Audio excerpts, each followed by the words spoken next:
Hi, I'm Dr. Connie. I'm your host on House Calls. We're coming to the end of the school year, so yay for the kids and good luck to mom and dad. In honor of moms, I'm going to mention a bunch of birthdays for friends and acquaintances who celebrated this month, and they wouldn't be celebrating if they didn't have a mom. So Gary Lee Price, who's a sculptor, author, and the creator of the Statue of Responsibility, also a guest on our May 2022 show.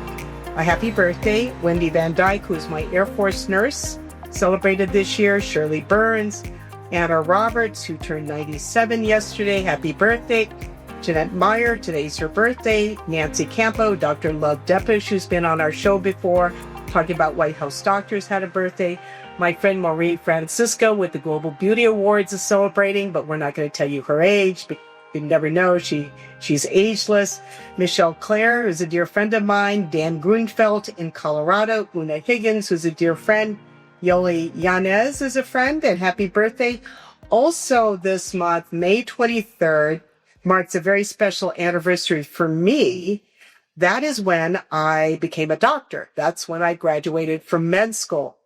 So I look back, I realized I've been married to medicine for 44 years.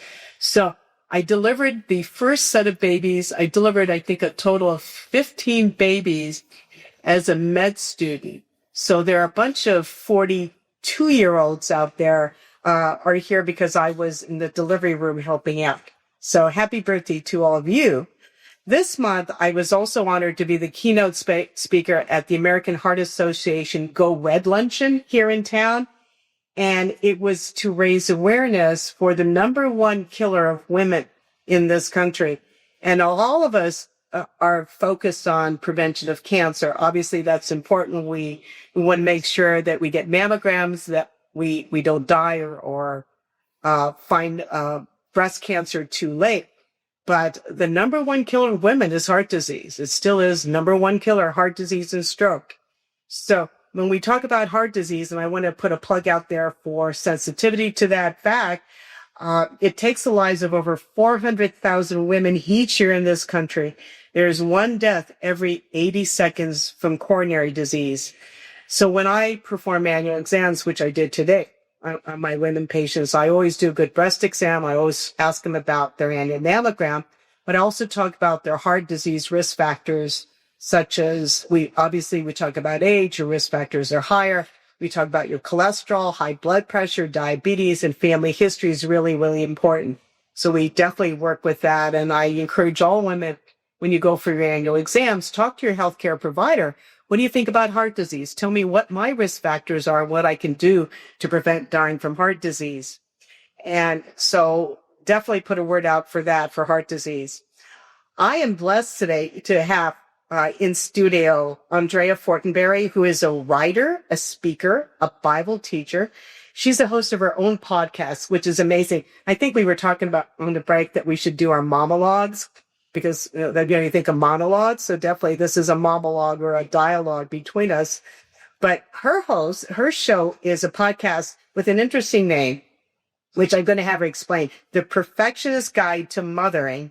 And it's a podcast that equips moms to find freedom from perfectionism and show up for the life God has for them, which is an amazing message. She's been married for 20 years to husband Will. They have 2 children, ages 13 and 16.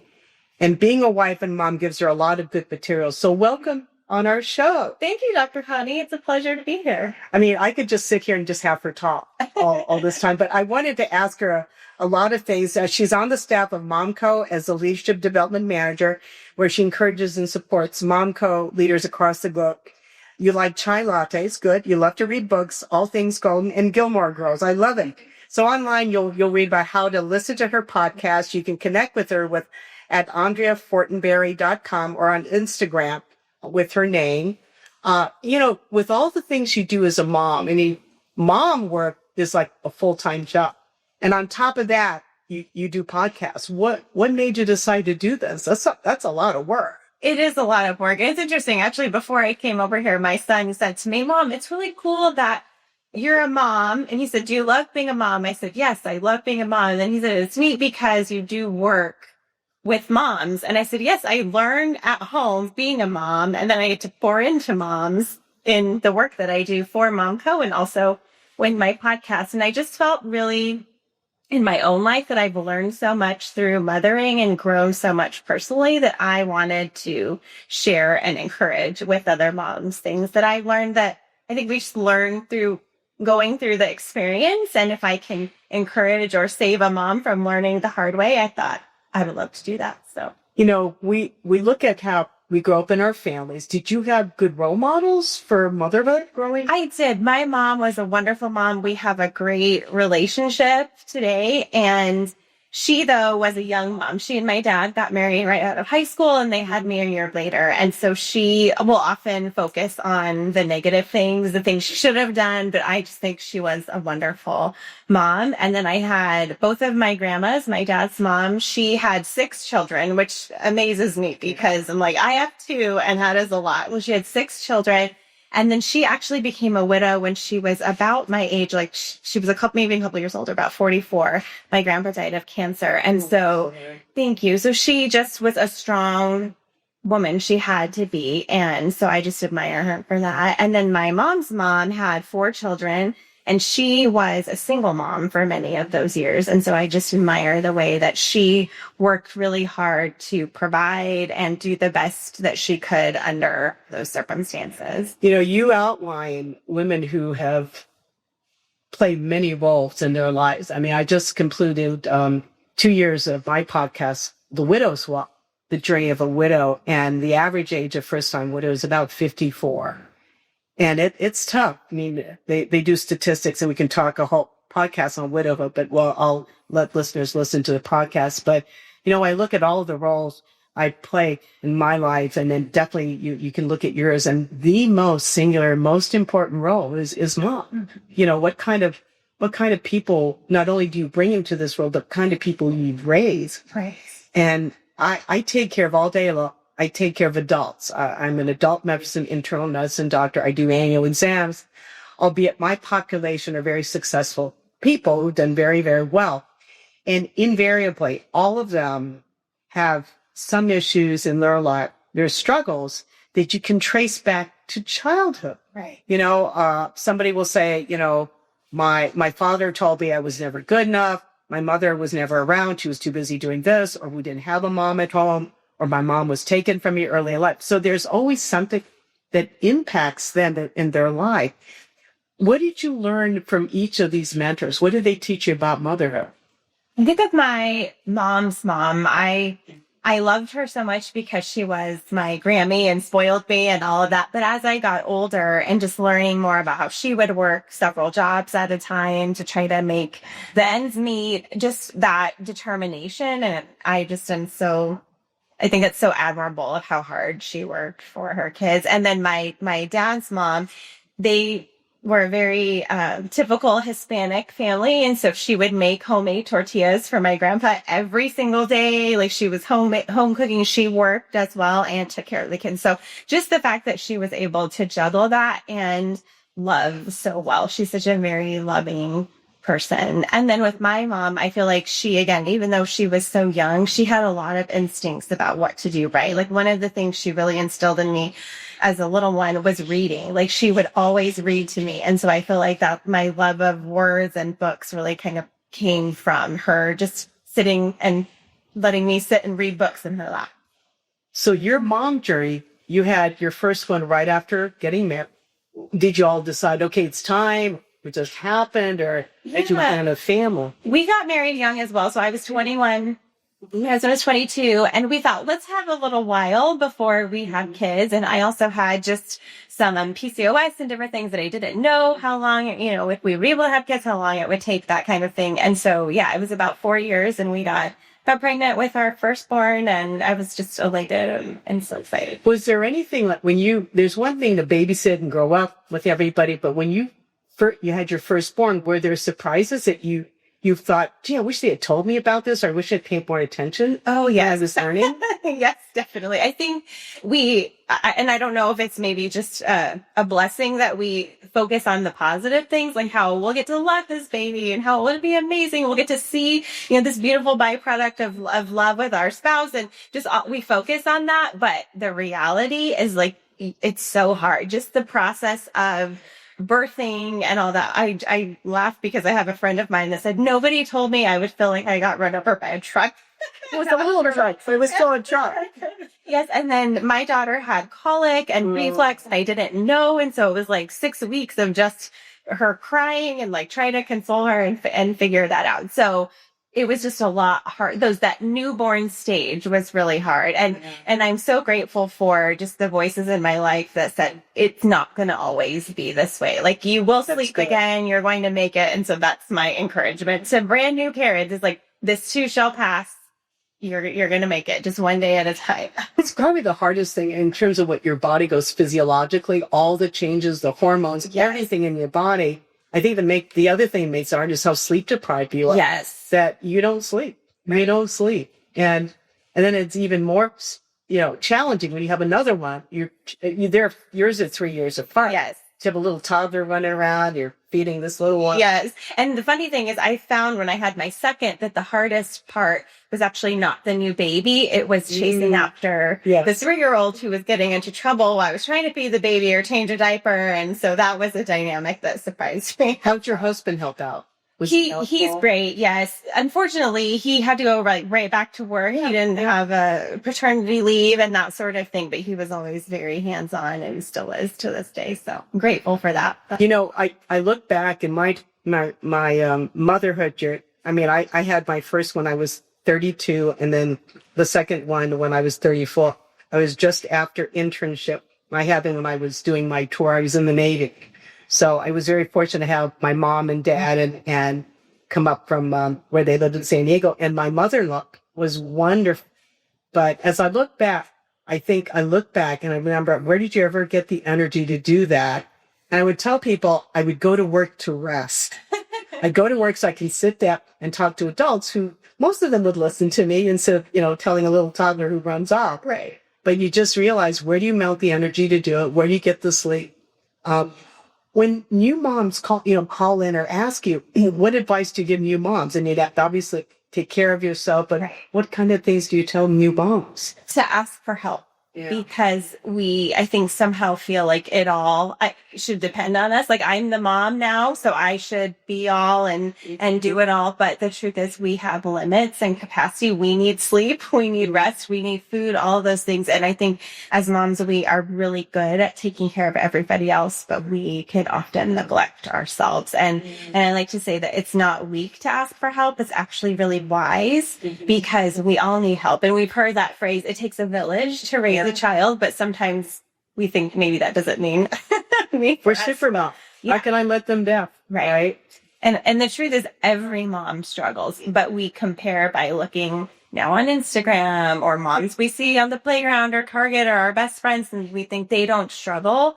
But the reality is, all moms struggle with something at some point. It's just part of the gig. Do you see moms now struggling with a lot of guilt? Do you ever deal with mom guilt? Oh, yeah. And I think, you mentioned about being a working mom. I've done it all the ways. I worked part-time. I worked full-time for a season, a little bit of work at home. I stayed at home with my kids for a lot of years, and now I'm back to work. But I feel like however you do it, for some reason, we feel like we should be doing it better. Even if you're home with the kids and you're spending all this time with them, you think you're not giving them enough, but you're giving them most of your time. Or if you're working, you think, oh, I'm not there, so I'm taking away from them. But actually, we can teach our kids lots of lessons about the fact that we work. So however we choose to do it, there's pros and cons, or blessings and burdens. And I think we have to focus on doing the best that we can, realizing we can't be perfect. It's not possible. So instead of focusing on this bar that we can't meet, what if we just do a good job, do the best that we can? And I like to say, trust that God will fill in the gaps or the imperfections, and you just do the best that we can. You talk about do the best we can. I listened back. I had a patient of mine one time, and her kids were already in their 40s. And I go, well, how's the family? How are the kids? She goes, nobody's in a rehab and nobody's in jail. I said, well, that's setting the bar pretty low. But now when you look at as your kids grow, I mean, obviously each age has a challenge to it. Like when they're, babies is one thing. But when you look at now, yours is 16 and 13. Where was the toughest part of them growing up? I think it was in that period where my daughter was like 5 and my son, maybe even a little younger, like 3 to 5. And then my son, was 3 years difference. And I think it was so hard because life just felt out of control a lot. Like I would, again, as this perfectionist, like planner, I would think, okay, we're going to go do these things. And then someone doesn't want to put their shoes on. Or I feel like, potty training them brought out the absolute worst in me. Like we have an accident to clean up. And then again, when my son was younger, my daughter was getting into trouble just because she was being a kid and she had a strong will as well. And so I didn't know how to parent to that because that's how my personality. So I feel like those years were hard. And same thing, I was just at home with them. So I didn't have that adult conversation stimulation a lot. And then one of the things I think that surprised me the most about motherhood was that my kids or just like life circumstances would expose things in me that I needed to deal with, like emotional things. And that was just such a big surprise of like, I would be angry with them or frustrated and then thinking like, where is this coming from? And so actually there was a period of time, they were a little bit older where I just felt like, I don't want to feel so frustrated and there's got to be something that I can do. So I looked up a counselor and started, and it's been, I think, 7 years now that I go for regular maintenance. And I feel like when we as moms invest in our own health in all the different ways, physical, mental, emotional, we can be better and healthier version of ourselves, which blesses our kids and our families too. You really hit it there. It's about growing. And who hasn't gotten through some childhood with wounds? I mean, that's how it's how you recover. But the fact that I can work on this. I need to work on this. And I think one of the beautiful things you bring up, you don't have to be perfectionist, but you ask God to guide you. Can you share the role of God in your parenting? Absolutely. Like I said, my heart is for my kids to know God's love. And part of that is knowing that they don't have a perfect mom. we all have faults and need God. And so I just try to, again, teach them about God's love and then teach them about what it looks like to forgive. So when I mess up as a mom and my husband does the same, like we go to our kids and we apologize and ask for forgiveness because we don't want them to think that we have all the answers because we don't, but we try to just live out the beauty of God's love and forgiveness to us. I sort of wonder, anything in the Bible about what kind of child Jesus was? Didn't he? I mean, he was very scholarly, obviously. But how do you discipline? I wonder, nothing's written about Jesus as a toddler. Right. Was he the perfect child? You probably asked me, and Joseph, was he Jesus as a child? You look at that. But I think, when you raise it, there's a lot of fear. People have fear and guilt, all those things. And then compound on top of that fatigue. And then you look at, meanwhile, you're married. How do you spend time with your husband until, you go on your marriage and in your faith? How do you continue that? Yeah, that's a great question. So I feel like there's things, personally that I did, like I would try to make time for myself to go do things I enjoyed. A lot of that's like reading at a coffee shop or a bookstore, things like that, like where I could get quiet. Like I do enjoy reading my Bible every day. So I tried to do that, but I had to fit it in the margins. It didn't always look the same every day. But then with my spouse, I feel like we kind of learned the hard way that it's easy to not spend time together, at least intentional time. Like there were years where we would put our kids to bed and like go plop on the couch and just like scroll our phones or watch a show. And that wasn't connection. And so I feel like one thing that we figured out was trading date nights with some friends that we had. They had kids similar age. And so we said, okay, guys, every other week, we're going to do a date swap. And I feel like that was really like breathe some fresh air into our marriage. It helped our friends and our kids got to play with each other. So that really was a win-win. I think because sometimes people think, to go on a date night, we have to go to dinner and a movie and a babysitter, and it's so costly, but it's free when you swap with friends. So that's a really easy thing that you can do. Just somebody has to make the ask and make it happen. That is probably the smartest thing that I hear from younger parents, that they set aside maybe once a month date night. Your friends will babysit and then you have a time just to be with each other. Right. Because I think if you're happily married, your kids will know it. Right. Your kids will know it. And the fact that, the hardest thing is, having kids, doing what you need to do in your life and career, but yet don't want to grow apart in your marriage. We're going to take a quick break. We're going to come back and we're going to interview Andrea Fortenberry more about her podcast and really the message for mom. And we're going to compare a little bit about young mom, old mom, and our experience with our kids, because no matter how old they get, they're still your kids. So stay tuned on House Calls with Dr. Connie and Andrea Fortenberry, talking about mom and raising good kids.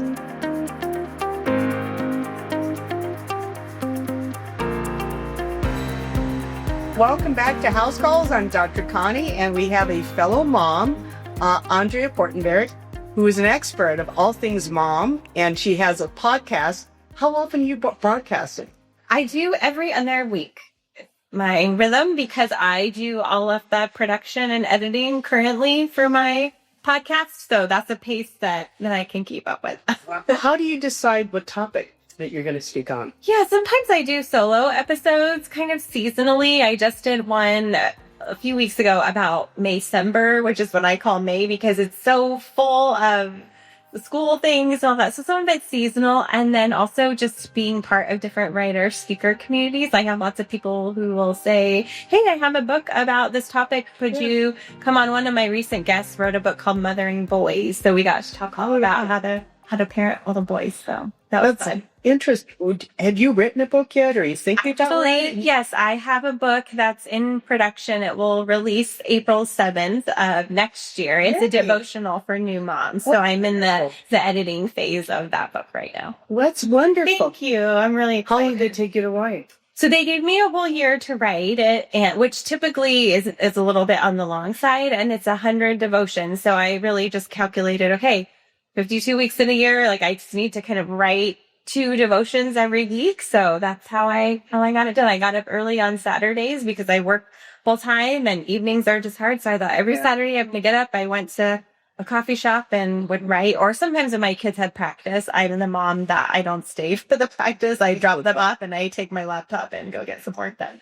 It's perfect timing because it's before month. Yeah. It's on April. Perfect Mother's Day. Yeah. So we definitely will plug that on our show. Thank to you. Get people out there. And it's a great gift for mom. Yes. Thank you. You do. It's almost like you have to have prayer. You have to have both. It doesn't hit you how hard it is. Right. When you're actually going through it. Right. Growing, you think about what makes for a good parent. You counsel a lot of people. What kind of things are you trying to promote or push or tell moms, to do this? Do you give certain guidelines about how to be a good parent? Yes, I try to, again, recommend, don't let perfection be your goal, because we're always going to feel like we're failing. So instead, let's focus on being the best that we can and doing it with excellence. And that means, though, that we're human, so we will make mistakes, but it's learning to learn from the mistakes and realize that as moms, so much of what we go through and want to teach our kids sometimes we have to learn lessons through the mistakes. Things we want to teach our kids, we want to apply as well, being resilient and all of that. And also just encouraging moms to have a faith, because for me, that's where, again, I really feel like God fills in the gaps, and I can trust that He has a plan for my kids' lives that I cannot mess up. Like, yes, I will impact, and I'm sure they will have lots to talk about in counseling someday of the things that, maybe affected that I thought would come across one way that didn't come across the way I intended, what have you. But I just really feel like having that hope and faith and trust that they will learn and grow, and that God has planned for them. Are your boys different? Personality-wise?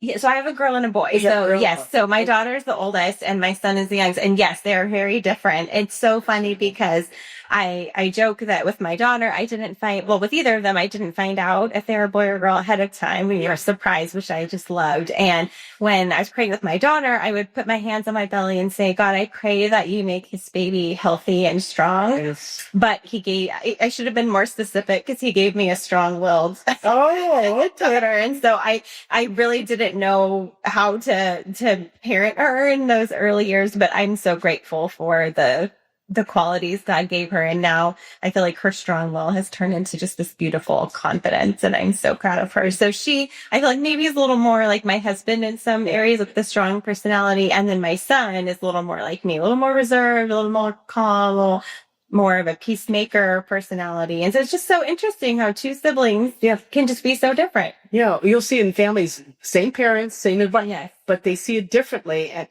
somebody had once said that when a baby's born, they're already programmed personality, and all we can do is fine tune certain things, but you can't change it. Can't dramatically change it. You agree, or you see them? I think it's both. I think it's nature and nurture. Like, I think we are hardwired with our own personality and gifts that God has given us, but also we learn so much from our parents, things that they intentionally tell us and show us, but also things that we just observe from living in the same household together. So when you do your podcast, are there any particular shows or topics that stand out as the more difficult, more challenging dialogues you've had? We've had a couple talks about mental health, and I interviewed a gal who just said that she really had like a mental breakdown, depression. And so I really just appreciated her honesty and her encouragement that we all go through hard things in life, and that here's kind of what she did to seek out help and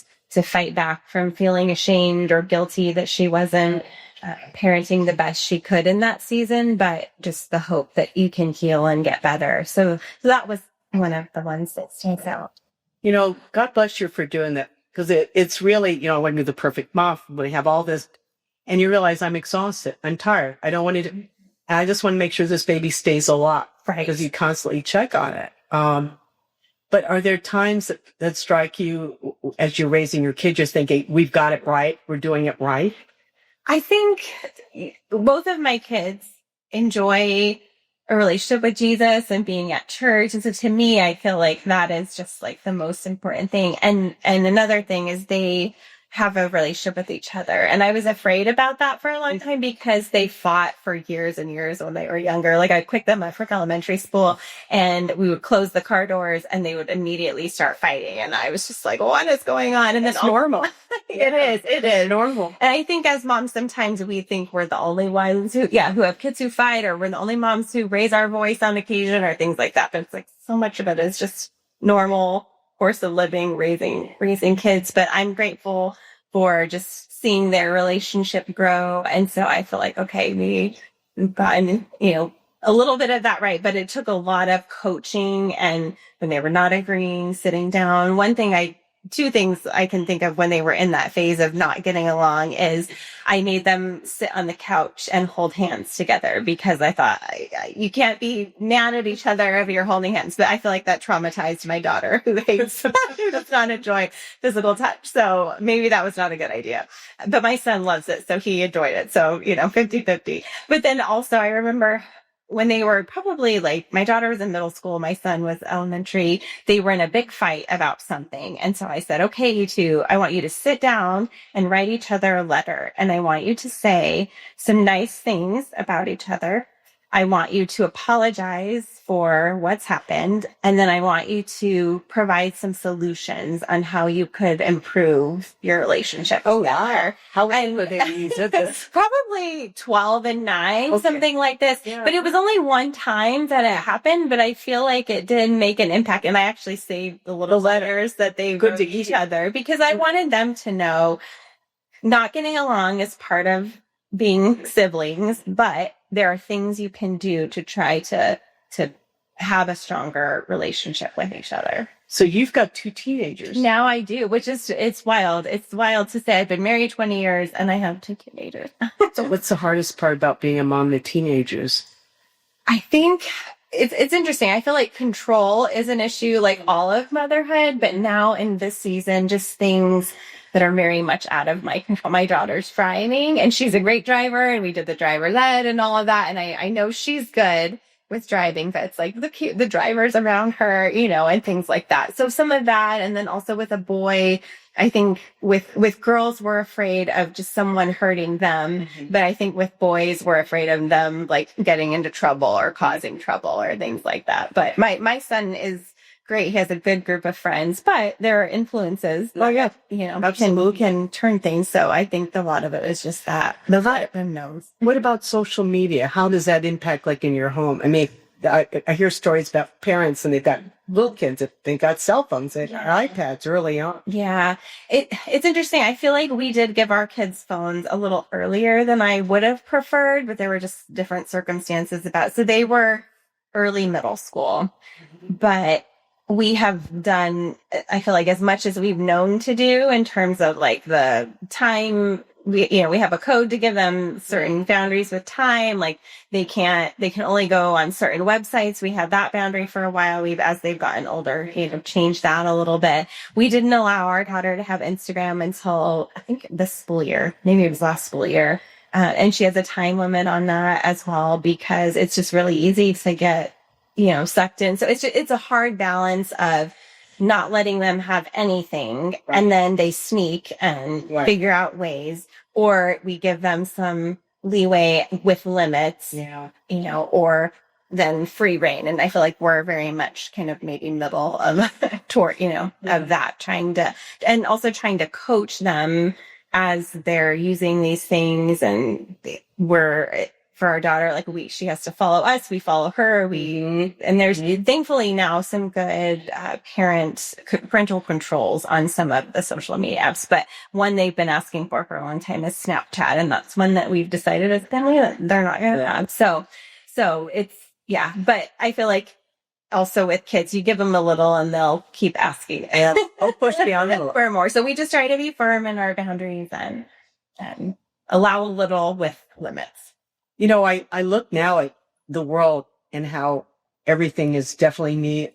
And I go, how does anybody grow up being tainted in some way? Because I think the world around us forces kids to have a shorter span of childhood, the loss of innocence. Right. How do you protect your kids against all this stuff that's out there? It's on the news, the language, the graphic stuff on the news. If you turn to a station, invariably there's something that's just that you don't want your kids to see or hear. Right. Yeah, it is hard. There's actually a really great documentary on YouTube. It's called Childhood 2.0. And it talks about how now in childhood, so much kids, are on their devices. And I can see as a parent, like how we've allowed our kids, to have iPad time and, things like that. So it's really hard, but it's, I think, important to remember the fight and the small no's now, like having the why in mind of I want my kids to be well-balanced people. So I tell them that, like, even in the summer as teenagers, like they're going to have limits on screen time and all that, because I want them to be with people. I want them to have physical activity. I want them to read a book. So I really try to just frame it as like, this is a small piece, but let's help you be a well-rounded person. It's true. You do.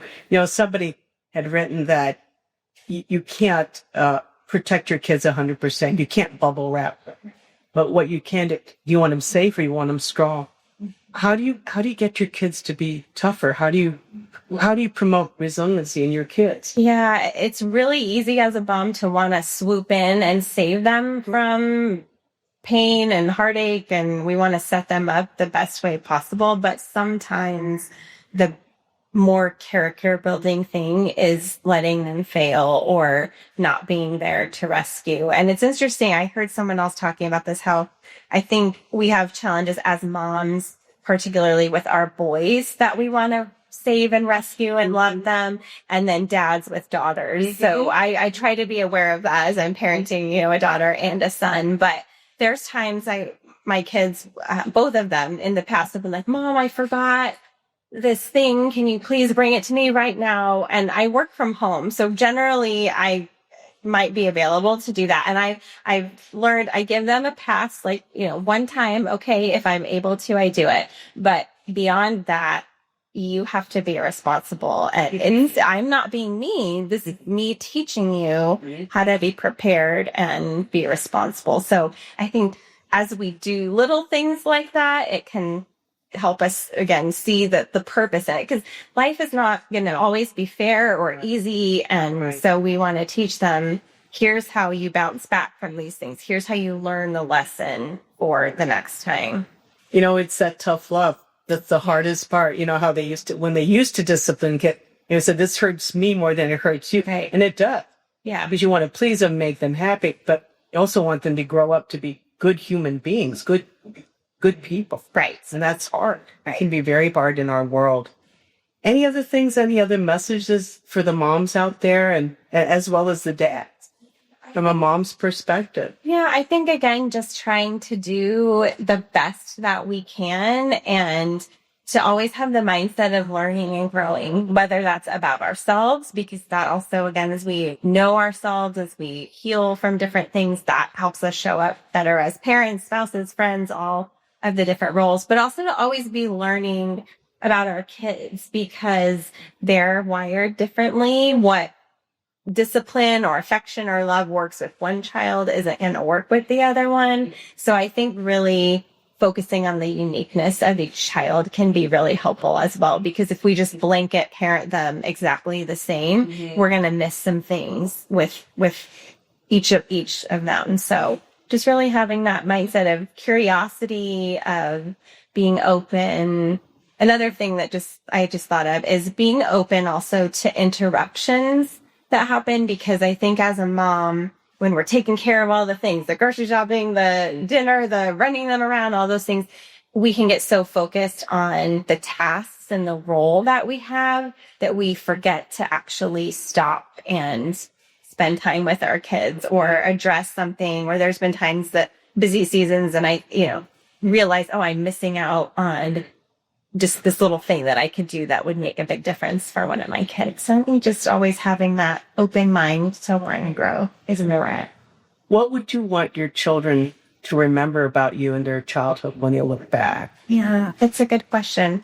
I want them to remember that I love them and that I just try to do the best that I could. We have good conversations now about, I remember when I did this, or I wish I would have done this differently. But I want them to know, I was a mom who mommed by faith and trusted God with the rest. And, just really try to love them as best I could. Well, you're a great mom. Thank you. Wonderful. I wish you great success on your book. Thank you. Lots of listeners, that's a joy. And thanks for being on our show. I think you've given a lot of words of wisdom to moms out there. And really, as long as you have kids, you're a mom. I think it's different having a toddler versus, 38-year-old kids. But still, I think the joy later on the other end of it is when you have grandkids and you can watch your children be really good parents. You're going, I wonder where they learned that. Boy, they're really, really good parents. I would have done it differently had I learned from them. So you can actually see the parenting. I think the other thing that I'm seeing in this generation of parents, that dads usually get to be there. They play more of a role. They can actually, they're in the delivery room, obviously. They're there when they're able to get away and have parental leave. They're actually there with their children. And kids grow up knowing, I've got mom and dad, which is the ideal situation. Got a mom and dad both raising you together. Right. And you get a great husband who is a great partner and a fellow co-parent. Right. To raise your children together. Yeah. You really make a difference for them. So thanks again. This has been a good show, and I wish you great joy in your podcast and lots of listeners, and enjoy your motherhood with your son and your daughter, and hopefully good things ahead as they grow and become adults. Yes. Thank you so much. It's been a pleasure. Thanks so much. Thanks for listening to Dr. Connie on House Calls, and thanks to my special guests, and take care and God bless you all.